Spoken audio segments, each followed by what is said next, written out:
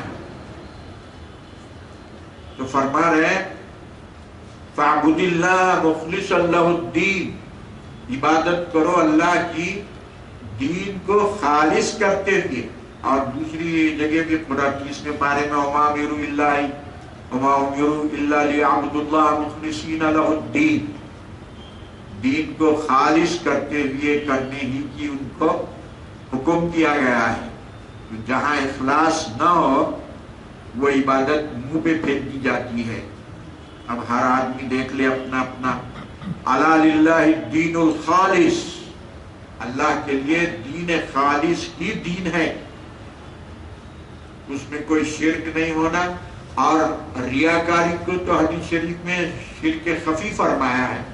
بڑی سخت حدیثیں حضور نے فرمایا کہ شرک جو ہے کالی رات میں کالے چٹان پہ کالی چوٹی کی جو چال ہے اس کی آواز سے بھی زیادہ چھپا ہوا ہوتا ہے.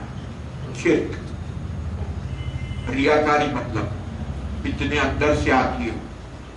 تو یہ ریاکاری کی وجہ سے بہت ساری خرابیاں ہمارے معاشرے میں. اگر یہ ختم ہو جائے ریاکاری اور اخلاص کی نیت سے اگر کوئی کام کرے گا تو خود بخود کئی جھگڑے ختم ہو جائے. وَالَّذِينَ اتَّخَذُوا مِن دُونِهِ أَوْلِيَاءَ مَا نَعْبُدُهُمْ إِلَّا لِيُقَرِّبُنَا إِلَى اللَّهِ زُلْفَىٰ. اب قریش والے کہنے لگے کہ نہیں ہم تو اللہ کو مانتے ہیں. قریش کی جو کفار تھے اس زمانے میں اللہ کو مانتے تھے، اللہ سبحانہ وتعالیٰ کو مانتے. اب آج کے جو لوگ ہیں، آج کے جو دہریے ہیں، ملحد ہیں، وہ ان سے تو بہتر تھے. وہ اللہ کو مانتے تھے، یہ تو اللہ کو ہی نہیں مانتے. کمیونزم، سوشلزم، کیپٹلزم، اللہ کا تصور ہی نہیں ہو. اور ان کے پاس یہ تصور ہی نہیں ہے کہ ہم کو بھی کوئی پوچھنے والا ہے، ہماری بھی کوئی پکڑ کرنے والا ہے. سمجھے نہیں؟ مانتے نہیں کسی چیز. مانتے ہیں تو صرف موت کو. موت کے بارے میں اختلاف نہیں، مر رہے برابر.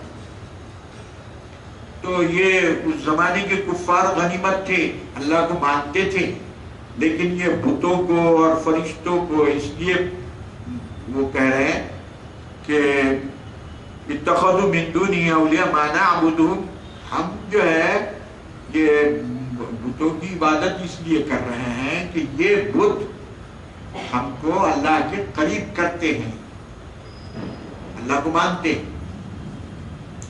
اب یہ لوگوں کے جیسا جو ہے بالکل نکلے ہوئے نہیں تھے، یہ تو بہت زیادہ نکلے ہوئے ہیں. دیکھیے بڑی آبادی اس وقت کہنے اپنے خالق و مالک کو ماننے والے ہے ہی، اور بڑی آبادی وہ کرسچنوں کی ہے. وہ تو صاف بولتے ہیں یور ریلیجن نو ریلیجن، بولتے سیدھا نو ریلیجن. ہم کو خود سابقہ ہوا، ایک پارک میں ہم لوگ گئے تو دو لڑکیاں، بڑی عمر کی لڑکیاں جو ہے، تو کہاں سے آئی، کدھر ہے، کیا ہے، کدھر ہے. تو ہم نے ان سے پوچھا کہ بھائی آپ کا ریلیجن کیا ہے. آخر میں پوچھا نو ریلیجن نو انصاف، نو ریلیجن. اب آپ کو اگر بولے کہ آپ مسلمان نہیں ہیں، آپ تو کھڑے ہو جائیں گے مارنے مرنے. آئے یہ کیا بات ہے؟ وہ فخر کر رہے ہو نو ریلیجن، کیونکہ وہ کرسچنوں نے وہ کیا ان کے فرقے تھے درمیان میں نکلے تھے، وہ ایسے ان کی لڑائیاں ہو گئی، بادشاہوں کو استعمال کیا، پروٹیسٹنٹ اور کیتھولک بادشاہوں کو انہوں نے استعمال کیا وہ پروٹیسٹنٹ کے خلاف، اور قتل عام ہوا. تو اب لوگوں نے کہا کہ بھئی یہ مذہب کو کیتھولک بولے تو یہ مار رہے ہیں، پروٹیسٹنٹ بولے تو یہ مار رہے ہیں. لہذا انہوں نے کہا نو ریلیجن، ہمارا کوئی مذہب ہی نہیں، ہم آزاد. تو مذہب بیدار لوگ ہو گئے سننے سے.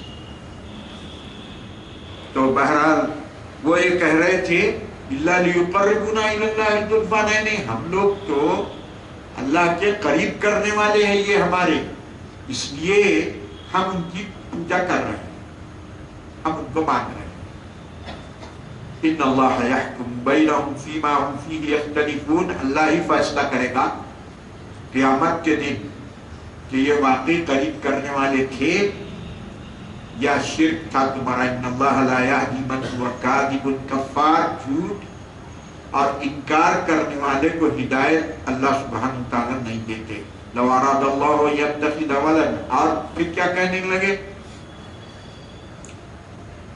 یہودی لوگ؟ کہنے لگے کہ حضرت عزیر اللہ کے بیٹے ہیں، اور عیسائی کہنے لگے، عیسائیوں کے دو طبقے، اس میں ایک طبقہ کہنے لگا کہ حضرت عیسیٰ اللہ کے بیٹے ہیں، اور بعضوں نے تو یہ کہا کہ he himself is a God، حضرت عیسیٰ خود خدا ہے. بعضوں نے کہا کہ نہیں وہ بیٹے ہیں اللہ کے، بعضوں نے کہا نہیں یہ ٹرینیٹی ہے، اللہ تعالیٰ، حضرت عیسیٰ اور مریم، یہ تینوں مل کے ایک خدا ہے. یعنی عجیب و غریب قسم کی منطق اور فکر، کچھ سمجھ میں نہیں آتی کہ کیا بول رہی ہے. ایک بہت بڑے شہر کے پادری جو ہے چرچ کے، ان سے ہماری گفتگو ہوئی، وہ PhD تھے، ان سے ہماری گفتگو ہوئی تو ایسا معلوم ہو رہا تھا اس کو مذہب مسیحیت معلوم ہی نہیں ہے کیا ہے. میں نے کہا بھائی ہم اپنی بات سمجھا دیتے ہیں. آپ پہلے ہم نے ان سے کہا کہ دیکھیے مسیحیت کیا چیز ہے ہم کو سمجھائیے، ہم آپ کو 1 گھنٹہ دیتے، ہم کو مسیحیت کیا ہے وہ سمجھا دیجیے. نہیں سمجھا سکے، وہ کچھ سمجھ میں نہیں آیا ہمارے. اور پھر PhD اور وہ پادری، ہم نے کہا بھائی ٹھیک ہے ہم تو آپ کو اسلام سمجھا دیتے. تو بول رہے ہیں، تو یہ ان کا یہ خیال کیا ہے، خیال یہودیوں کا کہ عزیر ابن اللہ، قرآن مجید میں ہے قالت الیہود عزیر ابن اللہ وقالت المسیح عیسی ابن اللہ، مسیح ابن اللہ بلکہ. تو اللہ سبحانہ تعالیٰ جواب دے رہے ہیں کہ اگر ہم کو اولاد بنانا ہی ہوتا، اللہ کو اگر اولاد کسی کو بنانا ہی مقصود، اچھا اولاد کیوں نہیں ہے اللہ کی؟ اس لیے کہ اللہ سبحانہ و تعالی نہ خود پیدا ہوا نہ اس کو کسی نے پیدا کیا. ولادت جو ہے یہ انسان کے مخلوق کا ہے حال، اللہ پیدا کیسا ہوگا؟ اب اپنے آپ یہ لوگ بول رہے نہیں رام یہاں پیدا ہوا، ارے بھائی جب رام خدا ہے پیدا کیسا ہوتا ہو؟ لیکن وہ کسی منطق کو ماننے کی قائل نہیں، بس جو اپنی بات ہے وہی. تو بول رہے ہیں کہ اللہ سبحانہ و تعالیٰ اگر چاہتا ہے اولاد بناتا، کوئی اولاد اگر ہے، اللہ کا کوئی بیٹا ہے تو باپ پانی ہے، تو باپ جو کام کرے گا، جو صفات باپ کے ہیں وہ بیٹے میں آئیں گے، تو جو قوت ہے وہ تقسیم ہو جائے گی. اگر دونوں میں سے ایک غالب آ گیا وہ مغلوب جو ہے پھر وہ خدا نہیں رہا. تو اس لیے اولاد ماننا صحیح نہیں ہے. تو فرما رہے اگر اللہ کو اولاد بنانا ہی ہوتا تو مخلوق میں سے کوئی اچھی مخلوق کو بنا لیتا. مما یشاء سبحانہ، اللہ سبحانہ تعالیٰ ایسے عیبوں سے پاک ہے. واللہ الواحد القہار، وہ اللہ کی ذات واحد ہے اور غالب ہے سب پہ اور سب مقہور ہے. کہ جو مقہور ہے وہ خدا کیسا ہوگا؟ اب اللہ کی قدرت بتا رہے ہیں. خلق السماوات والارض یہ آسمان و زمینوں کو پیدا کیا. اب کون بتاؤ کون ہے تمہارے پاس جو آسمان و زمینوں کو پیدا کرنے والا ہے؟ یکبر اللیل علی النہار، رات کو دن میں، دن کو رات میں تبدیل کرتا ہے. کبھی دن بڑا ہوتا ہے کبھی چھوٹا ہوتا ہے، دن چلے جاتا رات آتی. یہ اللہ کا کام ہے. یہ پھر یہ تمہارے کون ہیں جو یہ بنانے والے ہیں؟ وسخر الشمس والقمر، اور آسمانوں اور سورج اور چاند کو اس نے مسخر کیا. کون ہے اس کو تابع کرنے والا؟ جب یہ اتنی بڑی ذات ہے تو اس کے علاوہ دوسرے خدا کیسا ہو سکتے؟ کل یجری لاجل مسمى، سورج اور چاند چلتے ہیں ایک مدت تک. تو قرآن کی لحاظ سے فلسفہ قدیم اور فلسفہ جدید، یہ سائنس وغیرہ، سائنس تو جو ہے موم کی ناک ہے. وہ لوگ جو ہے آج ایک بات بولتے ہیں، اس کے بعد تجربے سے کوئی دوسری بات آ گئی تو بولتے یہ صحیح ہے، یہ ٹھیک ہے، ان کی بات یہ تو ٹھیک ہے. تو دونوں کے دونوں سورج کو ایک جگہ قائم مانتے ہیں. فلسفہ قدیم بھی اور یہ سائنس بھی مانتا ہے کہ سورج ایک جگہ رہتا ہے، زمین کی گردش سے رات دن بن رہے ہیں. اور اللہ سبحانہ وتعالیٰ فرما رہے ہیں سخر الشمس والقمر کل یجری، دونوں کے دونوں ہر ایک ان میں سے چلتا ہے.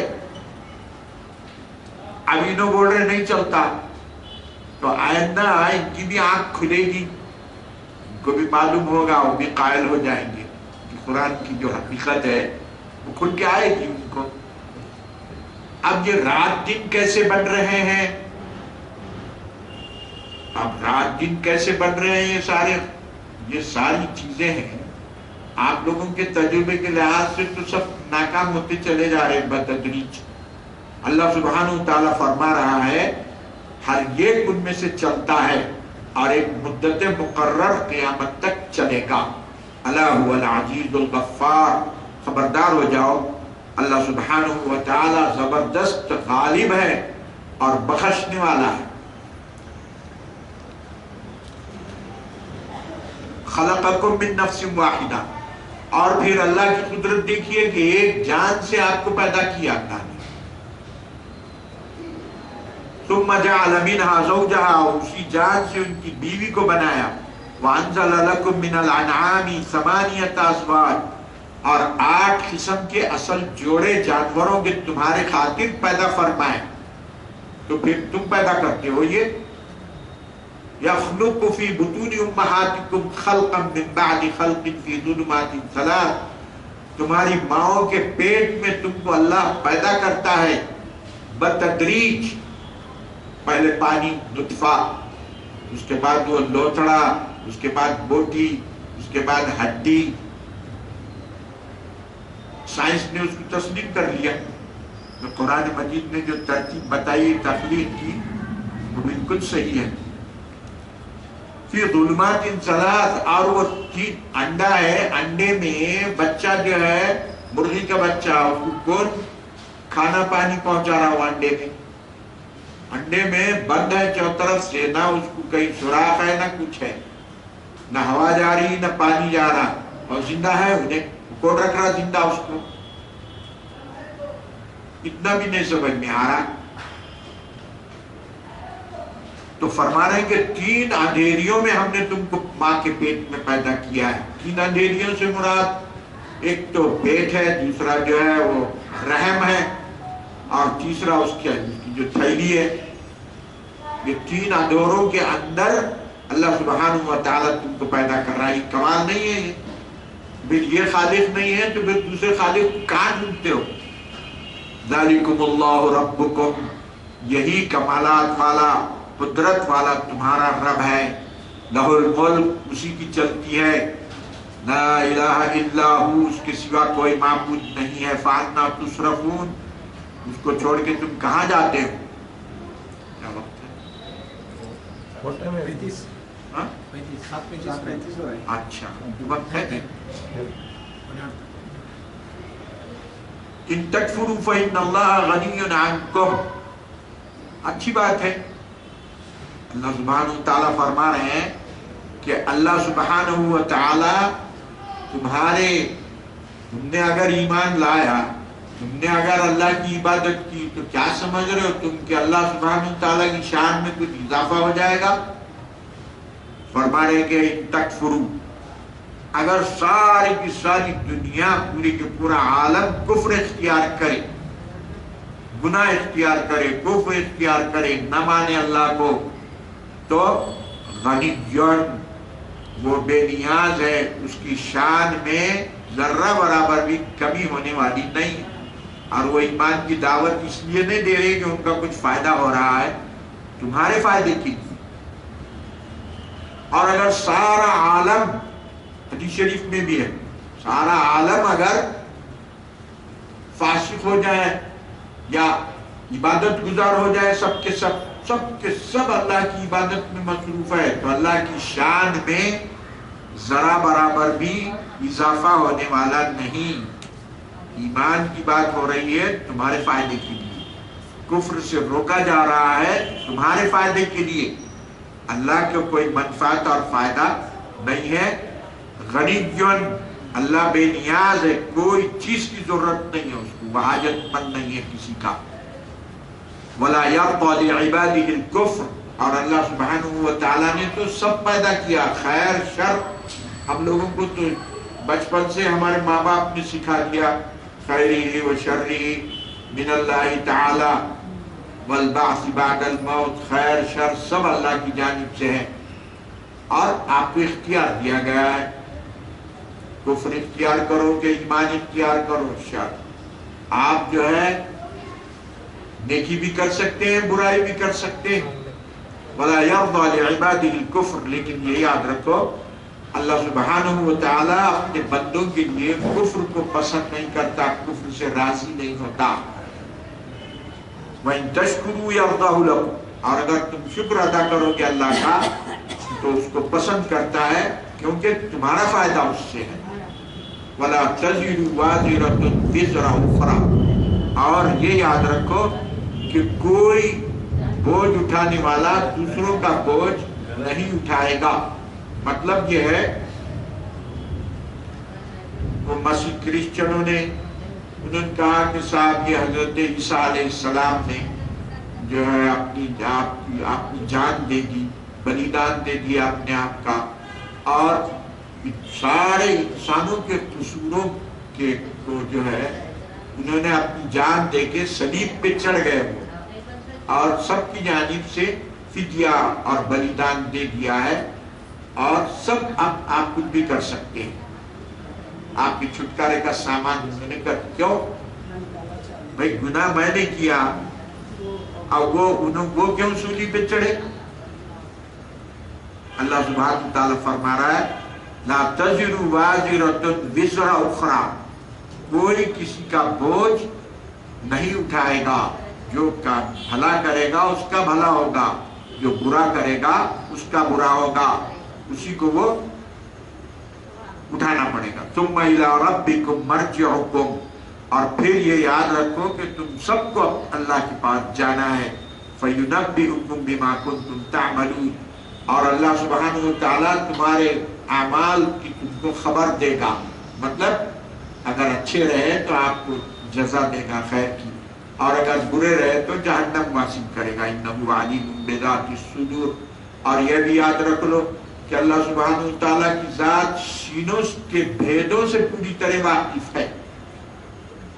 وَإِذَا مَسَّ الْإِنسَانَ ضُرٌّ دَعَا رَبَّهُ مُنِيبًا إِلَيْهِ، اور ایک کام یہ تھا قریش والوں کا، سمندر میں جب سفر کرتے اور دیکھتے کہ کشتی ڈاوا ڈولا ڈوبنے کو ہے، اللہ کو پکارتے تھے، معلوم تھا کہ یہ بچانے والا ہے، اللہ سے دعا کرتے، پکارتے، گڑ گڑاتے، اور جب پھر کشتی نجات پا گئی پھر جو ہے اپنے بتوں کی طرف رجوع ہوتے تھے۔ حضرت ابو سفیان رضی اللہ تعالیٰ نے ایمان لا لیے، اس کے بعد حضرت عباس نے ان سے پوچھا بھئی آپ اتنے سمجھدار، ابو سفیان بولے جو سردار تھے وہ عربوں کے،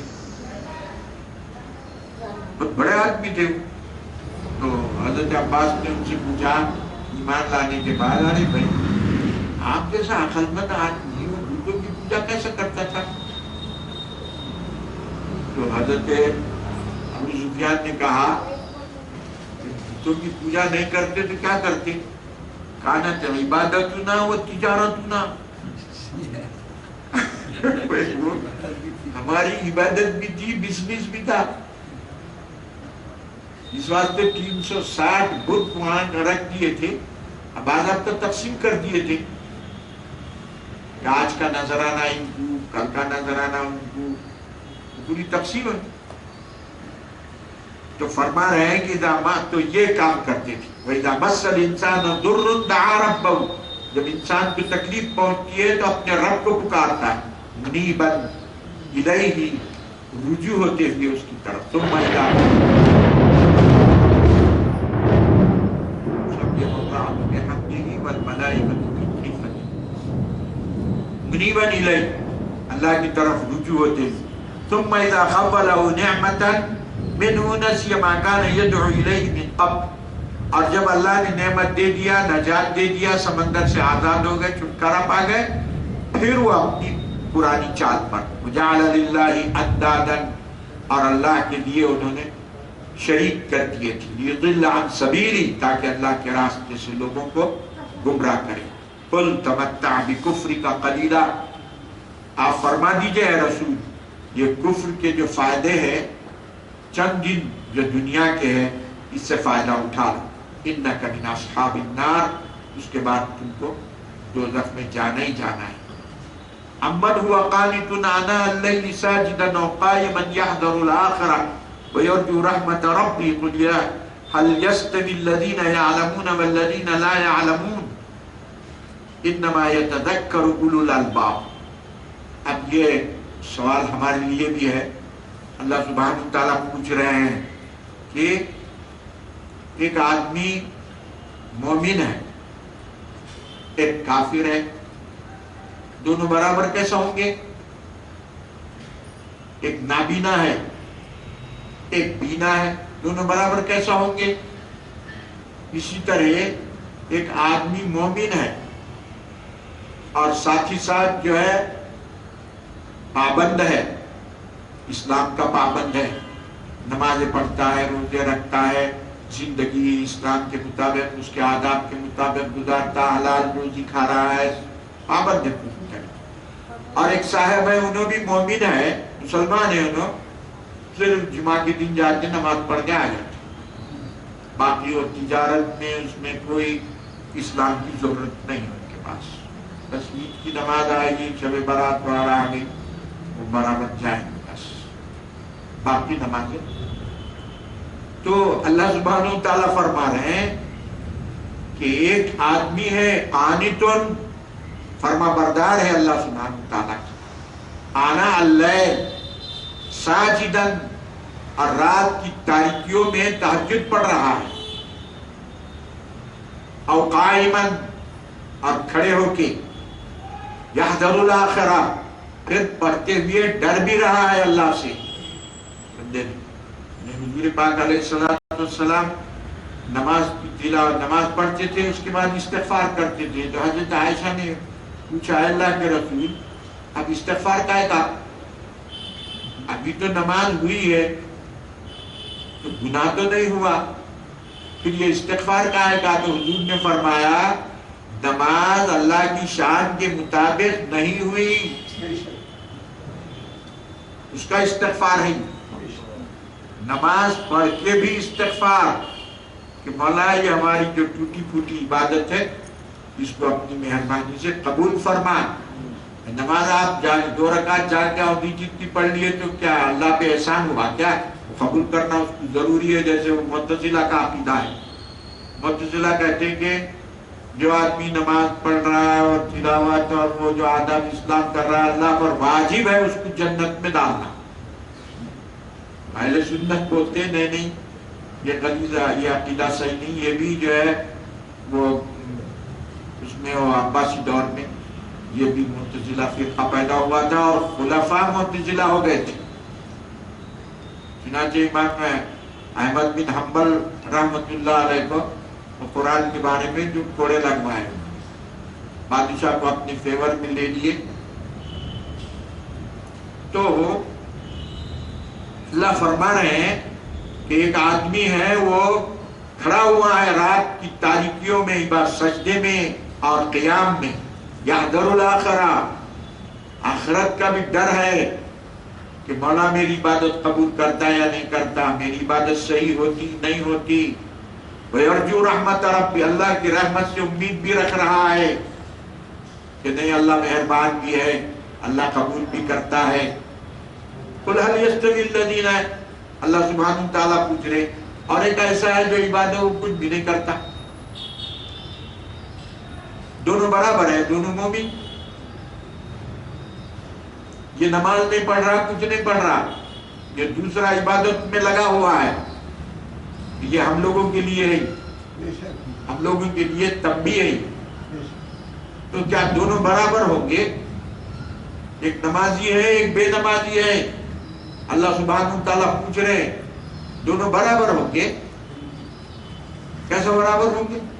نہیں اللہ مہربان ہے، ارے اللہ کی رحمت بڑی ہے، اللہ مہربان ہے، وہ سمجھے نہیں اللہ کی رحمت، ارے بھائی اللہ کی رحمت کا یہ مطلب ہے کہ آپ اس کے احکام کی پابندی کرو اور پھر بولو کہ اللہ مہربان ہے، اللہ قبول فرمائے، یہ ہے اللہ کی مہربانی۔ یہ نہیں کہ آپ نافرمانی کر رہے ہیں اور اللہ مہربان ہے بول رہے ہیں، اچھا اللہ مہربان ہے نوکری کو کیوں جا رہے ہیں؟ اللہ مہربان ہے دے دیں گا نوکری اور رزق آ جائے گا، تنخواہ آ جائے گی گھر میں، کیوں جا رہے ہیں نوکری کو؟ وہاں صحیح سمجھ رہے ہیں اور یہاں غلط سمجھ رہے ہیں، تو یہ ہمارے پاس جو ہے 80-90% لوگ ایسی چھے۔ والذین لا یعلم انما یتذکر اولو الالباب، اللہ سبحانہ وتعالیٰ فرما رہے ہیں کہ یہ بات عقل مند ہی سمجھ سکتے ہیں۔ تو بزرگوں نے مفسرین نے اس کا جو ہے یہ آیت سے اس کی تہجد کی فضیلت نکالی ہے، تہجد کتنی فضیلت کی چیز ہے، اللہ سبحانہ تعالیٰ نے ان کی تعریف فرمائی۔ حضور پاک علیہ السلام کے لیے تو تہجد واجب تھی اور ہم لوگوں کے لیے نفل کام ہے، اب جو کرے گا یقیناً باعث ثواب ہے اور بڑی فضیلت اس کی ہے تہجد کی نماز کی۔ صلی اللہ تعالی علی خیر خلقہ محمد وعلی آلہ واصحابہ اجمعین۔